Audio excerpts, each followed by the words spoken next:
any cat hair on my black shirt, but if I do, just go with it. I have an orange cat. Anyway, welcome. If you are new here, my name is Laura and I am a homeschooling Catholic mom of 2. And this video is just going to be kind of a life update, a chat about how homeschooling is going, a bit about homemaking and cleaning, and I want to say there was something else I was going to talk about. Oh, I was going to talk about how I am still in my skirts. So just wanted to give you a little life update on how things are going and see if possibly this is going to be helpful for you guys as well. I'm just going to talk about our homeschool day and our schedule. I'm going to talk about one of the biggest tools I have found that's helping me keep my home clean and smelling good. And yeah, so let's just jump into it. But if you are new, I would love for you to subscribe. First off, I need to say thank you to everybody who has subscribed because we just hit our 6,000 mark. I think it was last week. So thank you, thank you, thank you. It's been an amazing journey. I'm actually really close to my 1.5 year mark. So it was a really cool timing. My goal for February is 10,000 subscribers and we're on our way there. So that's pretty cool.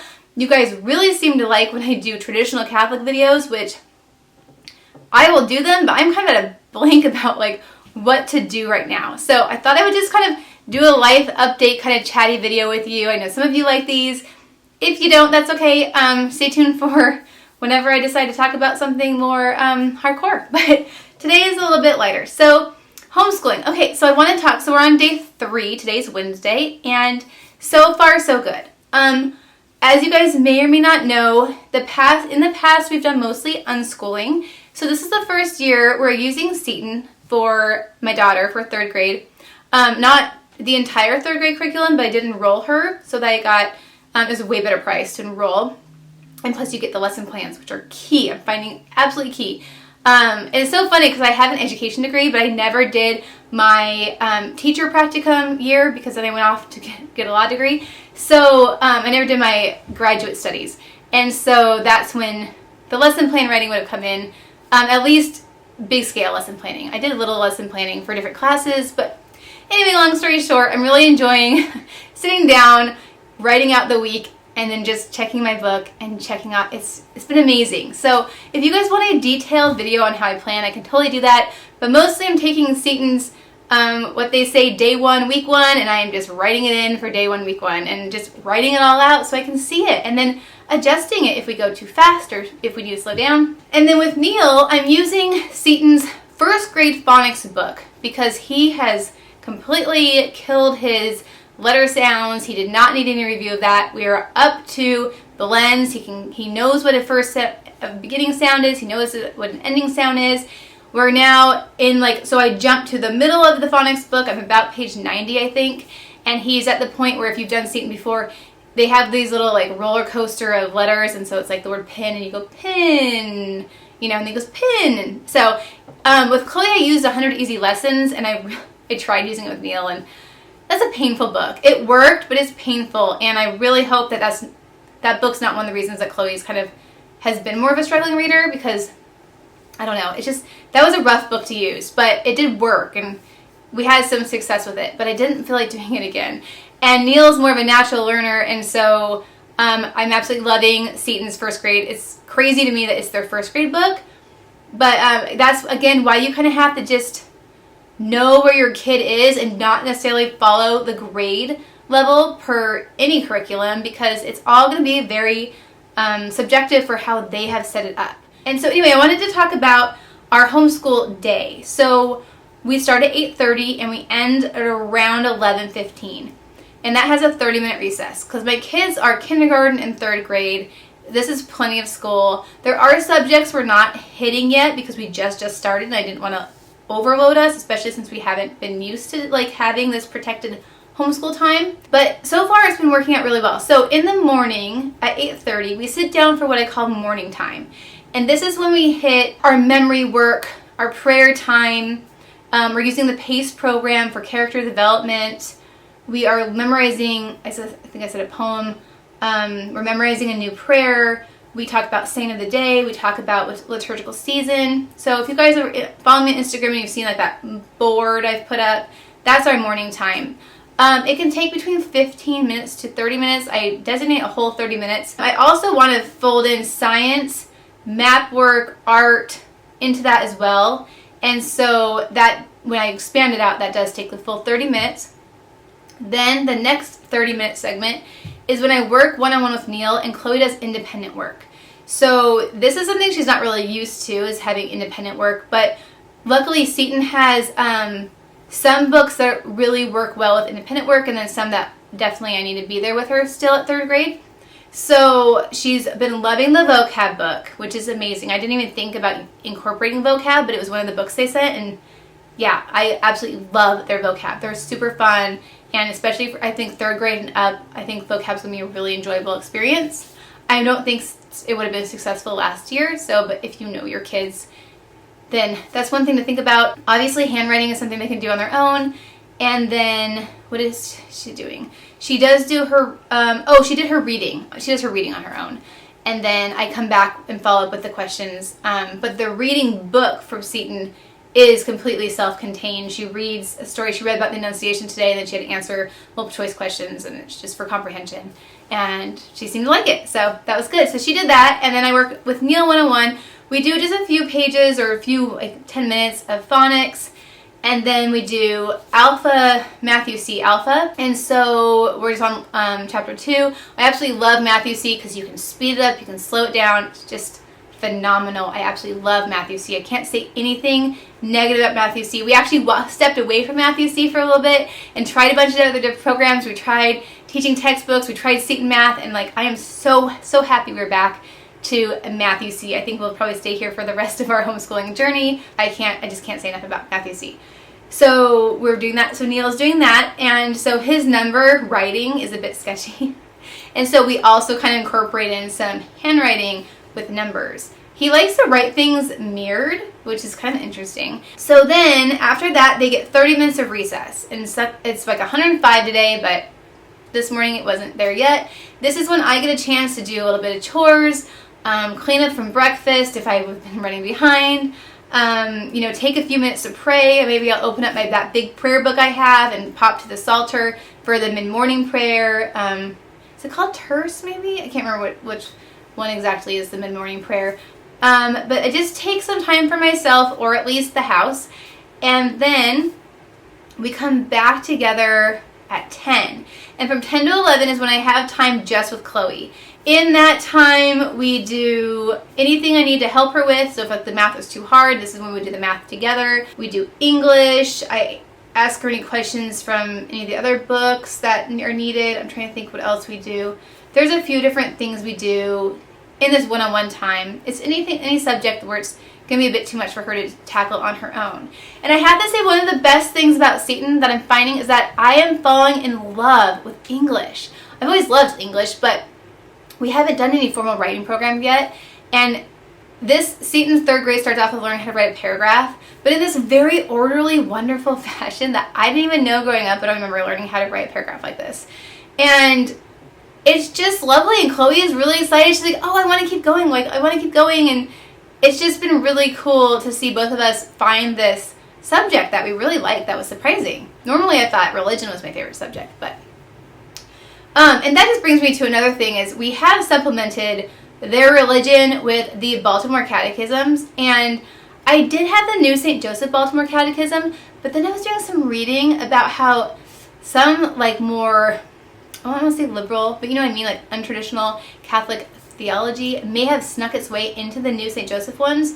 So I actually purchased the original one that's published by TAN, which is literally the Baltimore Catechism #1. So I have both of them. I love the New St. Joseph one because of the pictures, and some of the questions and discussion questions are nice, but I'm excited to have the original 1885 version. I just think that it's good to, for a well-rounded education, without getting too hardcore traditional on you, I just think that we can't go wrong with the Baltimore Catechism. And of course, I flesh things out. I don't just make them memorize and don't ever have discussions with them, so that's not what I'm saying. But knowing some of those answers in your heart through memorization, I think is really powerful. So after that hour long, we end with history. So I'm using the Seton 3rd grade history, but I'm using it together. My son has no issue with listening to the story about saints. I can't remember, St. Brendan I think is what we're starting with. We haven't tackled it yet. I just read the kind of the context of what we're talking about. We were using Beautiful Feet books, and we still have a good fair amount of their early American history to do. So I'll probably weave in those stories into our history time, depending on how much time I end up allotting for it. But then after that, we're done. Oh, I was going to say, while Chloe's doing her hour-long work, Neil gets 30 minutes of either education.com, Starfall, or his educational apps on his iPad, which typically is Speakaboo. If you guys haven't discovered Speakaboo, it's just a book. It's kind of like Epic, but it's all books that are read to you with the flipping pages and animation. So my kids really, really enjoy it. I think it's guided from like 3 to 7-year-olds. It's kind of the age range for that. But, so my son's right in the middle of that, and he absolutely loves it. It's about $8 a month. I've canceled it, and then they've asked for it back, and I've canceled it. So now I'll probably just pay for it because we're in the school year. But he gets about 30 minutes of that, and then the last 30 minutes of Chloe's work, he needs to go do some kind of independent play, which he's fine with, so that's pretty easy. So anyway, so that's our school day so far. It's been good. We've had things come up. So the last couple of days I've had to push it back more towards lunch. Lunch is at 12. And then 1 o'clock is when we do our errands or outings. Okay, so that brings me to, let's talk about the skirts for a minute. So I haven't gone back to skirts. I haven't gone back to pants. I have no desire to. Now, I know it's like 105 degrees out, so of course skirts make so much sense. I'm finding that I really do prefer a longer skirt. I have a lot of varicose veins and spider veins. I'm actually going to the doctor in a couple weeks about it. But, and I've only had 2 kids, and I'm not overweight, so it's a genetic thing. I have poor circulation. I have Raynaud's whatever disease where you get like cold fingers and toes, and I've never been skiing, and I don't really want to. So anyway, so I'm gonna go get that looked at, but it's just not very pleasant to be showing off to the world. And so I just have really enjoyed wearing these longer skirts in the summer because it's still very, very comfortable, but I'm covered. And I also just think it's really cozy if I curl up with a book, or, you guys do watch shows where women wear long skirts. I think I've already mentioned this recently, but I am in love with Pete's Dragon and how the main character dresses, and it's so cozy. Of course, I also wish I lived in a lighthouse on the coast because the coast is my happy place. Yeah, so anyway, so I'm excited to see how this transitions into fall. We don't have a fall here very much. It's mostly just hot, hot, hot, maybe a couple weeks of like lovely weather, and then cold and windy. So, but for that short period, I'm excited to see how this transitions. I love wearing the button downs, like 3/4 sleeve kind of thing. So it should be a pretty easy transition until it gets into like real winter, and then I gotta figure out what I'm gonna do. But been loving no pants, and I just always feel prepared. I'm always prepared to go to adoration. I'm always prepared to go to mass. I'm always just prepared for whatever life throws at me. So that's been good. Okay, last thing about my house. Now this is not going to be an infomercial, I promise, but I have finally joined the Grove Collaborative bandwagon. I may have mentioned this in the past. So Love Meg talks about Grove Collaborative all the time. And pretty much anyone on YouTube who does cleaning videos talks about Grove Collaborative. Because they have this thing where if you use my link, it throws some money back at me and gets you like a 5-piece free set for your first order. So it's a pretty cool deal. So if you guys think about it, if 5 people use my link to buy their first purchase, I make $50, and then I use that towards my cleaning supplies, which then helps my cleaning budget, like my household budget, right? My kids are going nuts. And so it's like a win-win. And so you were going to hear people talk about Grove Collaborative a lot because of that kickback. But I would never mention something that I didn't use and believe in and think is valuable to you. So I used to clean with vinegar and water. And you can totally do that. And some people really enjoy the smell of vinegar. But I am on this homemaking journey. Cleaning and tidying especially, is not my strong point. I am really good at organizing, but following through with actually using my organizing system is another thing. So, Grove Collaborative, what it does for me personally is it gets me excited about literally cleaning. And that's just the straight end of it. But what I wanted to talk to you about today was I've tried all 3 of the Method laundry detergents.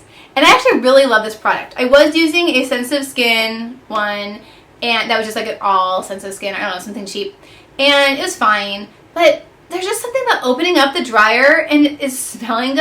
I just really missed it. And everybody, if you watch a cleaning video, like Love Meg, she's always talking about her laundry smelling good. I'm like, man, I wish my laundry smelled good. And I don't use dryer sheets, and I don't use fabric softener, and I won't. So, and I use vinegar in like all my loads as a softener. So this is it. If I'm going to use a scent, this is it. So I have the beach sage, I have the ginger mango, and I just got in the fresh air one. And I think they're running for like $12.99, maybe less if you're doing Grove. And I'm also like I paid for the VIP because you get, I think, free shipping and like first access to things. I'm not spilling my coffee this time. I'm actually drinking it. So I want to tell you guys like what I think of each scent. So this new one is my absolute favorite. So this smells like, it says fresh air. It just smells like clean laundry detergent. I'd say it's actually kind of close to Tide's like smell. It just smells really crisp and fresh and clean. And so I think it's perfect for, we're still in summer, even though we all want it to be fall by now, but we're still in summer. So I just think that this is like just a really awesome, lovely smell. Straight up. They may have lavender too, you guys, actually. This is my other one I really like, the ginger mango. It is a bit fruity. So if you don't like fruity stuff, don't get this. But it's ginger mango. So it smells very strongly mango with like a hint of ginger is what I would say. So it's fruity, but it does smell good. It does kind of smell good coming out of the laundry machine. I just think this smells way better. And I just did like 2 loads because it smells so good.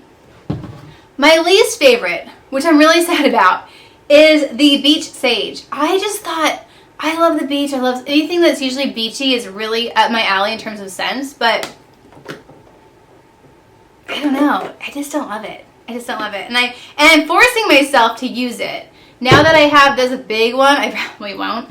And this is the other thing, you guys. Being a self-proclaimed minimalist, I don't like having 3 jars of this stuff up in my cabinet. Like, that's not cool. I just want one, and then I want to like get rid of the other ones. But I'm also not into wasting things. So that's the downside of Grove, is that, you know, it's a monthly subscription. So you know, sometimes you can end up hoarding, or like not hoarding, accumulating cleaning products, which can be good and can be bad. But what I have found is you can never have too many hand soaps. You really can't have too many all-purpose cleaners, because if you clean your house regularly, you're going to run out of them. I really like their glass concentrate, and then I got the glass bottle that goes with it for my glass stuff. I mean, if you guys want like my top 10 Grove collaborative products or anything like that, I can totally do that video. If you want to see my curriculum that I'm using, like legit, because again, I'm not using all setons. Like, we're not doing seton phonics for Chloe. We're doing all about reading. I'm not using their spelling book because I'm not a fan of spelling lists. We're doing all about spelling. So if you want to know more about my specifics on what I'm using and what I'm doing in morning time as well, I can make those videos, but this is just wanted to be, wasn't supposed to be this long, like just a chatty video, just kind of catching up with life, because it's homeschooling, cleaning. I probably talked way too much about cleaning, and skirts. You know, that's just kind of my life right now. So anyway, if you're not following me already on Instagram, I'm like losing my voice now. If you're not already following me on Instagram, please do, because I do tend to show my outfits. If it's a repeat outfit, I probably won't film for that day at this point, because I've been putting them in highlights. But just, it's so nice to have pictures. And if you guys have joined me on the All Skirts Challenge, please make sure you're on Instagram using the All Skirts Challenge hashtag, and take a picture of your outfit, because we all want to see it. And tell us where your items are from, because I think that's, for me, is the biggest thing, is where are people finding these modest outfits, because I will go there if I can. So that's it. If you guys have video ideas, please give them to me, because right now the Holy Spirit is quiet. It's quiet. I am thinking about maybe doing a parenting video, but because I just got that new parenting book. But I'm just saying, I'm not feeling like, I'm so excited about telling you about kneeling, and I love adoration, and I'm so excited about talking about the skirts, and you guys all seem to really get into that. And then I did did the Queen video, and I had mixed feelings about that, and that's okay. But I still like Queen, but that's to each their own. Anyway, so yeah, if you have a video idea, please put it down below, and I'll do my best to make it happen. And I'm going to have another video coming out soon that will talk about the live rosary through Patreon. And yeah, with that, you guys, subscribe if you haven't already, and I will talk to you again real soon. God bless. Bye.